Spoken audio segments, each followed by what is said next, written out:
Welcome to the Dead Pixel Society podcast, the photo imaging industry's leading news source. Here's your host, Gary Pageau.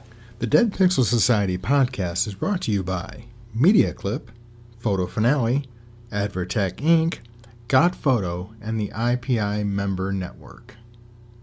Hello again and welcome to the Dead Pixel Society podcast. I'm your host, Gary Pageau, and today we're joined by the leadership of Popsa, a UK-based photo printing app. We're joined by Liam Houghton, the CEO, and Declan Mellett, the chairman. Hello, gentlemen. How are you today?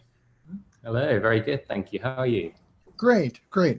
Well, Pops has been in the news a lot recently with being presented with several business industry awards and things like that. But first, how did the company start and what's the origin? Well, we've been going about 4 years now, started in March 2016. And I guess I should tell you a bit about how we got to starting. Yeah, exactly. That's what I want to know. How did you get to where you got? I suppose, well, I was 26 when I started Popsa back in 2016. And before that, it wasn't the first company I started together with my co-founder in Popsa, Tom. He's our CTO. And we've actually worked together for many years before that on a variety of other projects. And back when I was actually a teenager, I started making websites to sell tickets to tourist attractions and things like that. And I built up my skills in product design and a bit of that web skills as well there. And then after going on to study architecture at university, I went then straight into technology, qualifying. And that's where I first met Tom, and we started an agency back when the App Store first started. We were one of the first app developers in Europe, amongst the first in the world, I guess. It was very, very new back then, a new field of technology. And we quickly started making dozens of different apps for very big brands. We really learned how to build products that convert, that resonate with users and in many different types of industry as well. So what would be an example of some of those? Can you share like one or two that people may have heard of?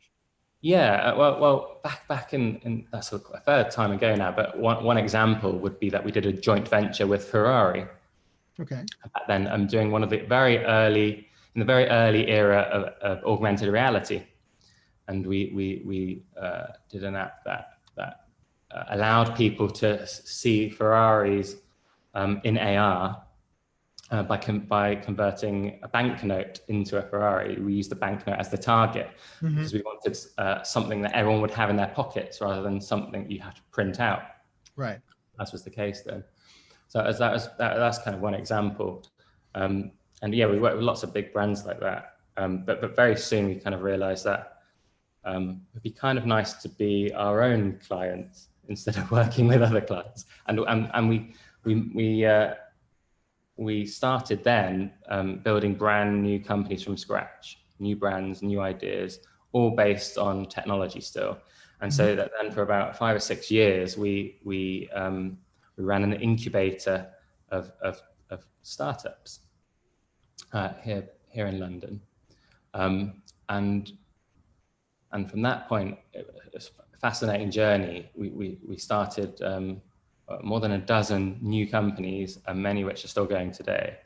And we had built up a core product and engineering from our days in the agency. And we'd really honed our skills in that area. And so what we did is we started working with kind of commercial leads, co-founders in different industries around an idea that they'd have. We'd wrap our product and engineering expertise and teams around them, get that idea kind of kick-started off the ground as fast as possible. And after about a year, sometimes 18 months, that company would then graduate, so to speak, and stand on their own 2 feet, would hand the reins over and off they'd go, and would step out legally from that point. An absolutely fascinating time in our lives, and we learned so much. And what was particularly interesting, I think, is that we got to see very quickly across different companies in different sectors, things that were common and particularly common mistakes that were being made again and again, right, by completely different people in different industries, and how to grow these startups. Whether it's hiring too fast or hiring the wrong people or focusing on the wrong things. You could see the same mistakes being made again and again. And so at that point, we decided that we wanted to actually go and do something for the long term ourselves, and not hand over the reins to someone else and watch what happens as a passive observer. Are there any of those incubator projects, like you said, some of them are still around, that are generally well known? Yeah, there's several that are going well. One of them is a company called Pollen, who's now I think moved to San Francisco in the States. That's a fintech company that lends money to app developers to help them get going. Very interesting business. Okay. And another one, people would have known some of those. Yeah, we have another one called DigiPill, which is in the same space as Calm and Headspace, and that kind of meditation. So, very hot space at the moment. So got each of them to more than $1 million in revenue very quickly in the first year, and that was our kind of mark of success. And the ones that we've managed to do that. And then you decide we need to do this magic for ourselves. Exactly. So what industry is better than any other than photo printing? That's what I told him. So. Yeah, I suppose then the question is, well, why did we choose this area to put all our eggs in the basket? Which, I mean, what was that, like, said 2016 or so? Well, probably wasn't the time frame most people were thinking of that. No. Yeah, it's an interesting time. Like, just on a personal note, it was interesting because I think by that point we had developed more than 150 different apps over the years, and the interesting thing is that a lot of them didn't have a legacy at that point, particularly the ones we did back in 2008 and 2009. They get replaced over time, companies move on, the technology gets old, and that was an interesting kind of realization at that time, and actually quite nice to leave a tangible legacy from some of this technology in the real world. It was a kind of poignant thought to us that some of these things might go on to outlive us, in people's homes and their lofts. So that was kind of nice. But with our kind of commercial hats on, we saw an opportunity, I guess, to do a classic disruption kind of story. As you said, into an existing market that's fairly mature, number of very well-known incumbents, and we saw the opportunity to use data and design to go and change how things work, and particularly potentially turn the industry model on its head a bit. Because our expertise all the way up to that point was very much focused on user experience, right? How do you persuade customers to engage and convert and stay with you? Right. In a range of industries, and we looked at the funnel, how you get people, customers through from introduction to purchase in the sector, and it felt terribly antiquated, and still does today in many ways. And if you look at it from an outsider's perspective, like we were at the time, it's extremely passive. If you're a company in the space, you have to wait for a customer to come along who has the right content, and importantly has that spark, that idea to go and make something. Right. Yeah. You're very reliant on that, and so you have to wait for that to come along, and then often companies in this space then send those customers or potential customers through a very, very complex creation process, and we likened it at the time to not being too dissimilar to using Photoshop.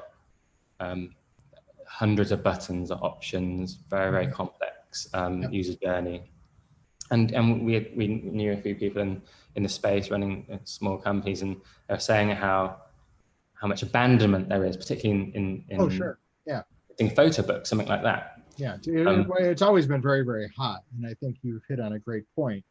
That I think for in a desktop or website application, it's as high as 70% people think. So I don't know if it's any what the difference would be on a mobile app, but I imagine it's very similar.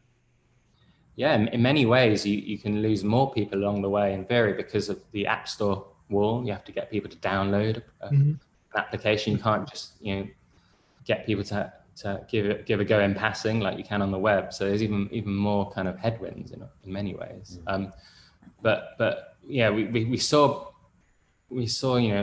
almost universally across the sector companies doing the same thing, which is there's just so many barriers to purchase, and that's because the philosophy is give the customers all the tools and they will make something. And often the customers, they give it a good go, but they get to the end of that process and it's tinged with a bit of anxiety and disappointment, because for many people, they don't either have an eye for design.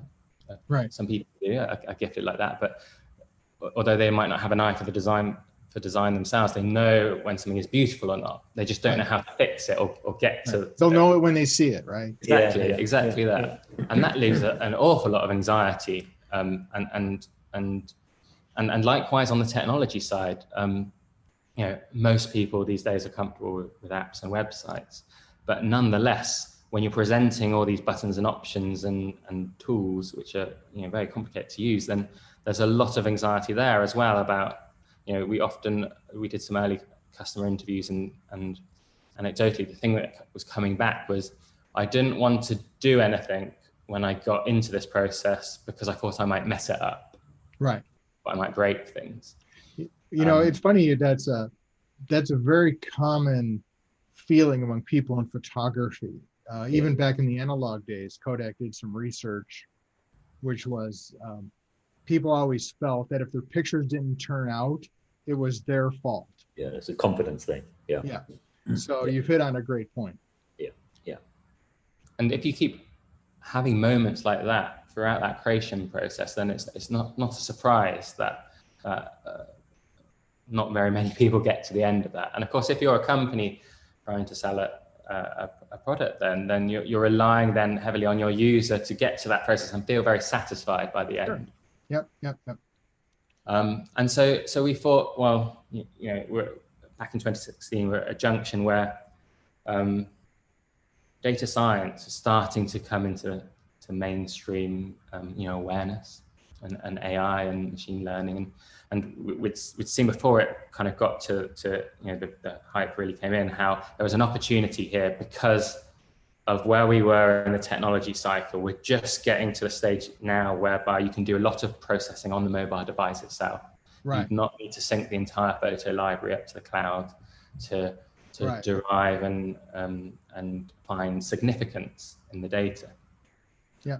And so let's combine some good UX practices that we had learned for all of our experiences in making products for different industries. Let's combine that with a relentless focus on automation and taking the heavy lifting out of that complex process and doing a lot of the grunt work, the cropping the layout, the moving things around as much as possible. You've even gotten into some 3D pre-visualization stuff too, right? Where people can see, if they do an ornament, for example, they can see what it looks like. And I think you've done some really interesting things with virtual photo books, correct?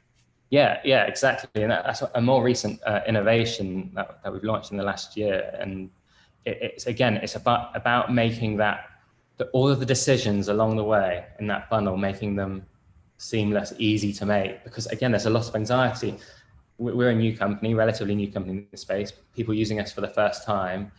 they have no idea what it's going to look like when it arrives on their doorstep. So how do you tackle that? You make a good software experience that's reflective of the physical product experience, but then let's use the latest technology to immerse people on how it's going to look, and we've built some really complicated but really realistic models, I think, for all of our products. And the Christmas ornament, we have a acrylic and glass ornaments that we use dye sublimation on. That was the one I was thinking of. And we've for months this year we're getting all the light, the refraction right. As you twist this object in the app, it just feels ultra realistic, and we've had our best year ever for that product. It's shot up. We've run out of stock on one of the options. It was so popular, and so these.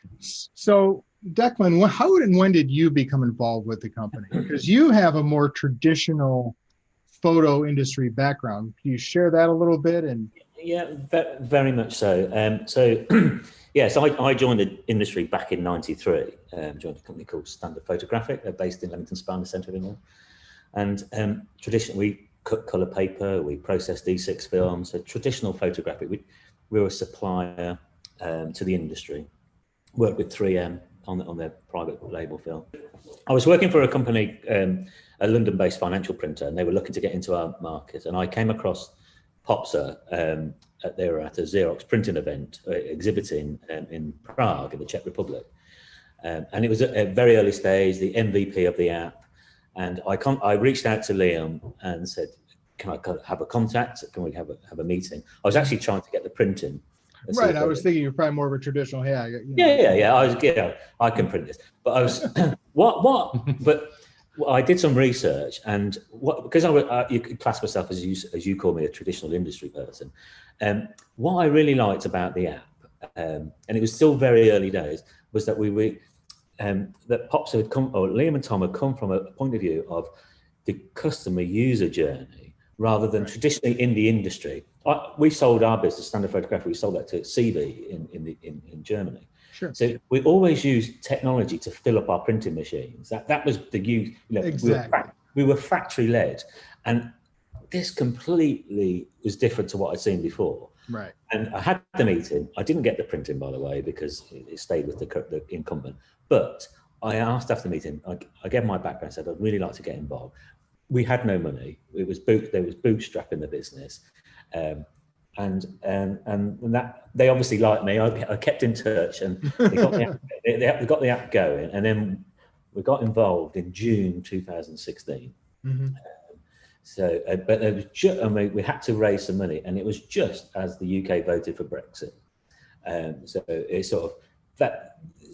Funny things happen when there's something the size of changes going on outside of your control, and that's how we met, and that's how I got involved. And they invited me to come to get involved, and and then eventually they invited me to become a director and also the chairman, which was very so nice. You hit an interesting point there, kind of about the industry viewpoint, because I've always thought that as well. People used to always say, why were prints 4x6 size? Is that what the consumer wanted? No, that's how wide Kodak made the paper. That's how the machine cut it. Yeah, exactly.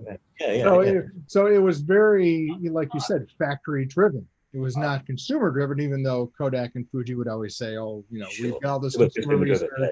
They always claimed they were consumer driven, and obviously they weren't to the extent that is required in today's business. Yeah, and I think it's an important part, and we bootstrapped the business at first, and we've raised capital as we've gone throughout the 4 years. But the interesting point I always try to make too, because we get pigeonholed by investors and potential investors and the market as a photo printing app, and I think we are, but we're not. We're very much a tech business. So in the business, I'm the only person that's actually got a printing background and been involved in the industry. Everybody else, and there's nearly 100 of us at the moment. Our core number is about 70 now, but we're obviously with peak. But I'm the only one that's got that background. Everybody else is either a computer scientist, Android developer, iOS developer, a marketer.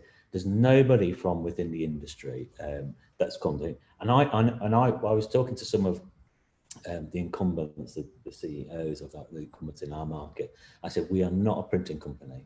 We have nothing like it. We are a tech business, and we're driven like a tech business. We're detailed like a tech business, and that's what made me get really excited about joining and Sure.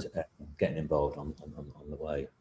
I've always, from what I've been able to see on this side of the pond with what you've been doing, is not only the technology side, which I would like to deal with it in a little bit, but the kind of the marketing promotion side. You've had a very high touch, I guess is the word the feel is very high touch, very personable approach. Can you talk about how you develop that? Yeah, on the marketing side, it's been very interesting because we came into this market again having never sold one of these products. And so you do start from scratch, and I think that was very, very valuable. Mm-hmm. And I ever since we got going and we've gone from success to success, I keep reminding new members of our team here that actually we're not selling photo books or other printed objects. We're selling the experience of making them. Mm-hmm. That's where we're different ultimately. We're getting out of the way, and users are really enjoying that process where it was a hassle before. They're finding it fun. Is the types of words that come back when we speak to our customers. And so on the marketing side, we try and not make too many big claims just by telling people. We try and show people that experience. And we found that, in many ways, we just have to show some real people talking about our product, and even and when I say product, I mean the app, the software experience, and show that software experience on screen. And when we do that, we get very, very high converting adverts. And so it's very honest kind of marketing in many ways. So along those lines, what is because I'm not that familiar with what's happening with the UK market in terms of pricing. So how competitive is the pricing there? Have you had to go discount, or are you a more premium experience because of your great app? Yeah, it's an interesting point because we're across 12 markets. Only 14% of our business is actually in the UK. So we're very international, and our US market is growing. But I think because we don't look at the incumbents at all. We don't look at it for the technology, and we don't look at their advertising either. So we therefore try to steer our own boat, and so we don't tend to get involved with the actual discounting that we see. You see sort of like 70%. Yeah, it's all over the place here. Yeah. So we've so far we've been able to avoid that, and by doing that, I think is focusing on the experience of how the customer is creating and being part of the journey, through their lives, and that's why we have a high repeat rate, and that's where we tend to focus rather than this race to the bottom in the industry, which is a big concern for those of us that have been in it a long time. So this is a complicated. We've been here before. yeah, and why do that? And I think that's really important. Why we don't get involved in it, and I think that's been our strategy so far. And our prices are not the lowest, and far from it, as a result of that. But the reason why that's the case, and probably will be more the case in the future, is that people are buying the experience of making it again. It's going to turn into more of a service. It's no longer just about the physical piece of paper, the thickness of it, how many pages. That's one of the necessary things to have to. So in other words, I'm just trying to follow sort of the positioning here. By the time they've received the physical object, whether it's an ornament, a book, or whatnot, they've already had the experience. They've already gotten the quote unquote product. Yeah. Yeah, as we see it. And that's not to say that the end physical product is not part of that experience. That's just a different additional experience. We see that as an opening to creating a conversation amongst a family or with your neighbor, or it's the next experience along. And too often it's seen as just the only part of it. A very interesting fact is a high percentage of our repeat rate actually happens within 2 days of the original purchase, which is, when you think about that, it's quite interesting. So the customer is coming back and repurchasing before they've received the physical product. Yeah, they haven't even got their so they haven't even got it, and then sometimes they'll order 2 and 3 books. Like 90% of our volume is books, but they're coming back very quickly and ordering again and again before they receive it. So that shows us that the experience is in the product we call the app. Has that been consistent, that sort of passion for the customer experience, or is that something that's developed over time, or is this from day one where you wanted to go with it, or is this something you've learned, I guess is the question? It's definitely got better over time, but also it was very apparent very quickly. What I noticed, Gary's obviously, I started doing photo books back in 2000 with Jessop's in the UK. But what I noticed as well, because it was maybe doing from the mobile app, that people were making generally smaller amount of pages, but more frequently. Right. Which is complete opposite to when we were at CD and Standard Photographic, where you want to do the annual yearbook hardbound with 100+ pages, and so that and all that. Yeah, that's right. So it's a different behaviour, and that shows the repeatability is quicker. People cataloguing, January, February, March, weekends away, stag parties, hen parties, that type of thing. And it's not by accident either. We're trying to create an almost habitual, almost addictive behavior of, once you've done your first one, you want to go back to the next set of important photos before that and do that one, and people are starting to collect. Did you see the item? I think it was in the Independent in the UK. They were reporting a survey that I think Fujifilm had commissioned about how the and I know we're talking about Britain mostly, but I know you're worldwide, so I'm not focusing on Britain exclusively. But it was very interesting. I'm going to mention it in my newsletter about how, because of COVID and the homebound nature of people's experience now, people are rediscovering physical photos. Yeah, it's very interesting, and I think that trend is not going to go away. Right. I think so much of our lives are now digital, right? Everything we do, and it really heightens the experience when you not only have something physical, but you actually go back and do some curation, some reliving over, picking out the best bits of all this data we all generate every day now. Yeah. How often do you go back over these things? Even it's not just photo libraries. I think it's really important to say that now. So much value is being created in messenger apps and in communications between people, and people use photos in different ways as well to record different things. It's almost like a note app as well. So pulling the best of that out, so it's not kind of lost in just the ether, never seen again. It should be like the digital version of the shoebox.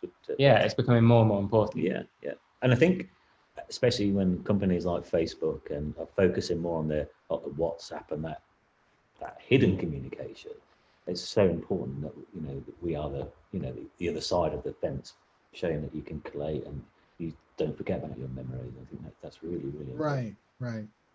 Yeah, because I think that's we tend to in the photo industry, the traditional thinking, right, is you're thinking camera app, you're thinking those types of communications. But like you said, there may be something happening in a chat app that people may want to reserve as well. Maybe not put on an ornament.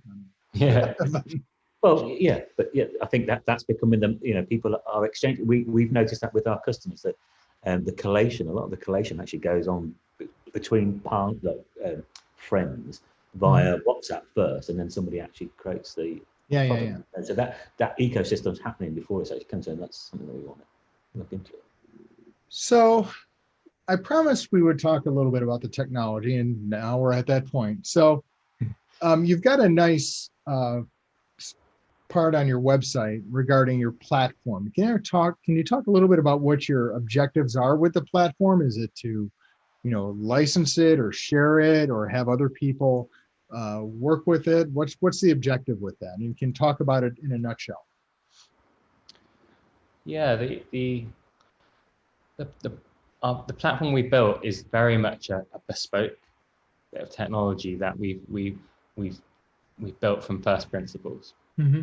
It's quite a deliberate thing not to use a Shopify or another system, and that was so that we could rapidly iterate in as many areas as possible, test things out, challenge our own assumptions as to how to do things, and that's worked phenomenally well. And so as such, it's there's no kind of single piece of technology in there that does the job. It's definitely, it's almost like an ecosystem of different parts that cross-reference each other. Right. Very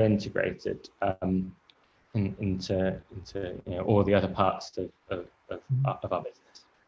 Right. Well, that was kind of my point. You seem to be building this sort of ecosystem. You seem to be highlighting it as much, whereas, I think that's just, that's great, but kind of what do you do with it and for the next phase? I think for us, it's important to, for us, it's really important to understand the reasons why people make these products. Mm-hmm, sure. Right.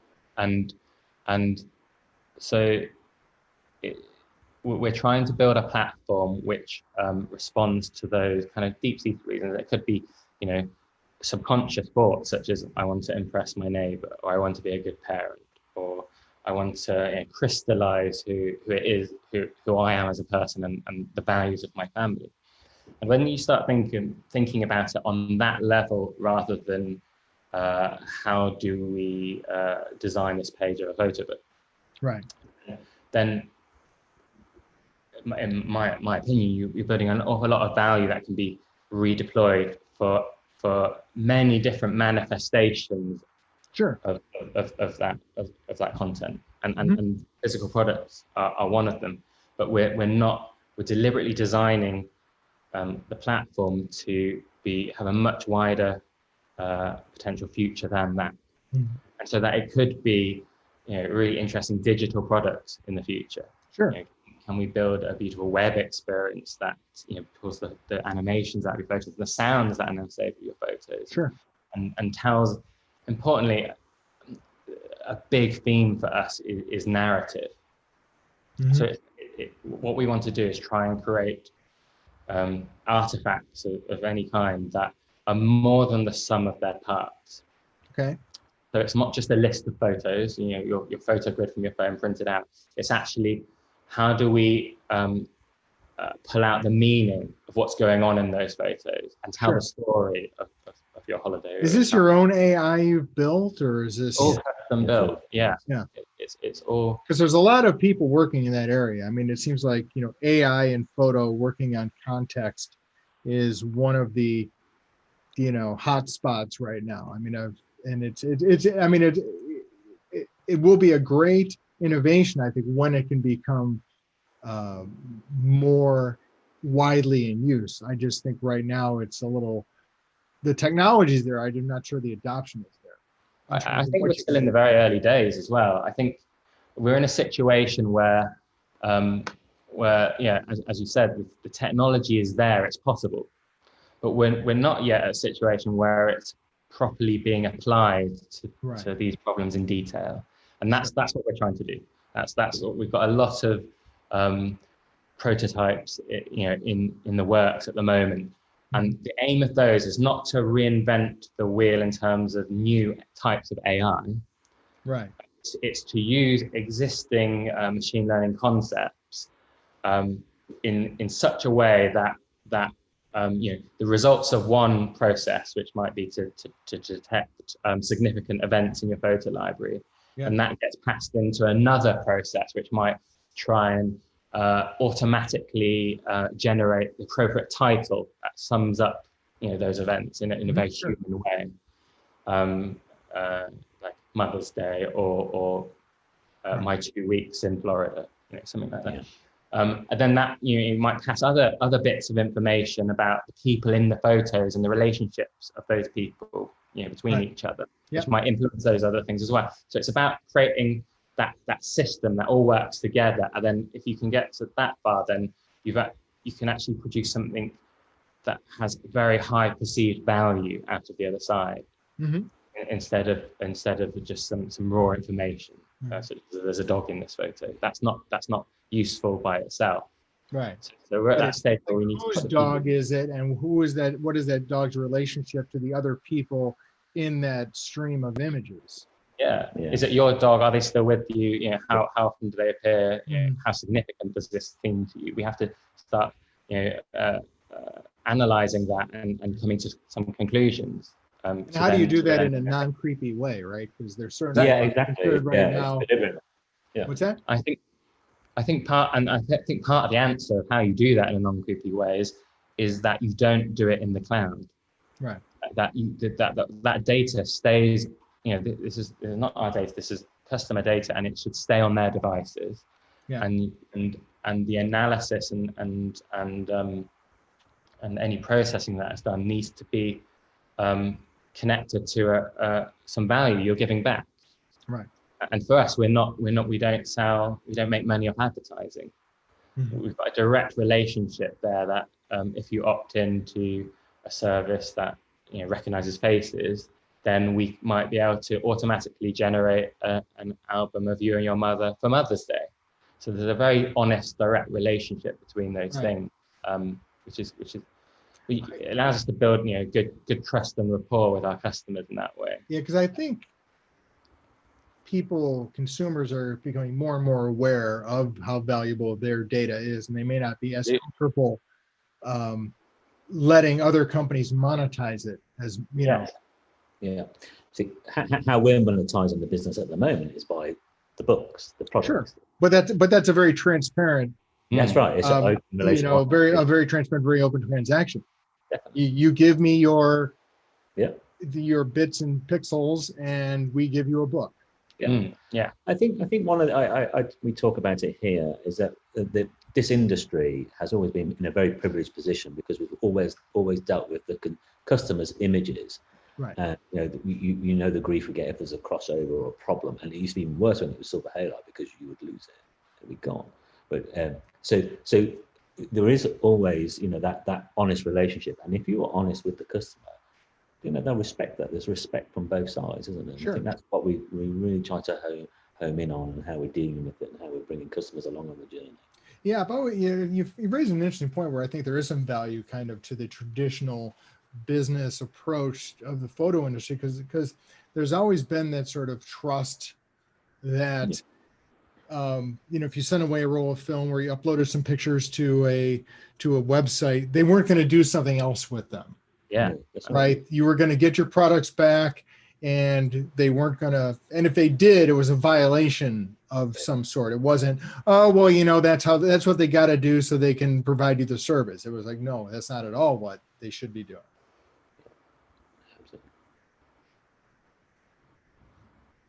So, hello. Yeah. Okay. No, we agree. No, I thought I lost you there for a second. So No. But it is interesting how sort of digital marketing today is reliant almost on some sort of exploitation of the end user's information to make it possible. And I think that's actually going to evolve fairly quickly over the next few years as younger generations become more aware, because I think to some extent, older generations like, oh, look, I get free email. That's great. I'm getting a free service, right? But they're already seeing things in the marketplace where, like, for example, Google is starting to charge for services, right? They're not giving you free unlimited photos anymore unless you pay for storage.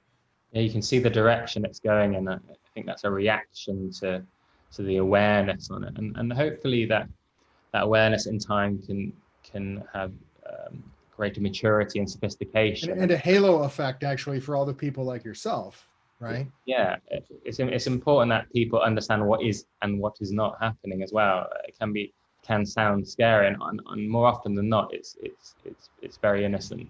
Yeah. And there's no one looking at data, and that's why ultimately we decided if analysis can be done on the device, if it never leaves the device, then no one else can ever get to it. Mm-hmm. It's as secure as the device is secure, and that's really that's right. Exactly. Yeah. So, and there's more. Some people, some device makers are more interested in security than others. But although I think overriding now, it's been an issue that's been addressed. I think so. So, as we conclude, what do you see looking forward to 2021? Some of the opportunities that are coming there. I suppose we've got to a point already whereby we've got the fundamentals of the business going very, very nicely in terms of the infrastructure for e-commerce and accounts and security and a range of physical products as well. And for us next year, it's about really starting to pull away in terms of differentiation. We've had a lot going on behind the scenes for the last few years, which is going to start to emerge, particularly on the data science side. Some very interesting, cool features, all about reducing the effort and the hassle in each of these making experiences, and in a way we're already thinking a few years beyond that towards a post-app economy, I would describe it as, whereby you can already see it starting to become mainstream. You're not always using a physical interface. Like Alexa and Siri are good examples of where customers are starting to give commands. Pass through to companies. A company such as us would do some intelligence and work in the background very, very quickly, and then deliver a result as fast as possible. And I think we're going to start to see that in more and more areas of life. And so we're wanting to do that for this industry, and that requires a high degree of end-to-end automation. Right. Because even historically, even till today, there's not been a very easy way of customers having impulse purchases in this sector, because you have to go and make something. You have to invest the time. You can't just decide, that looks lovely, I'll buy it. And so if we can automate as much of that process and detect what is significant in someone's life on their own device, and then create something in the background and say, what do you think? It looks like you've just been on vacation. We've made you a lovely souvenir. You can change it or modify it, or you can order it in the click of a button. We're really kind of preparing the ground for that world, and it won't happen immediately, but I can see it coming now. Right. It feels almost inevitable at this rate. Well, great. Well, thank you so much for your time and your thoughtfulness and your input. Thank you for listening to the Dead Pixel Society podcast. Read more great stories and sign up for the newsletter at www.thedeadpixelssociety.com.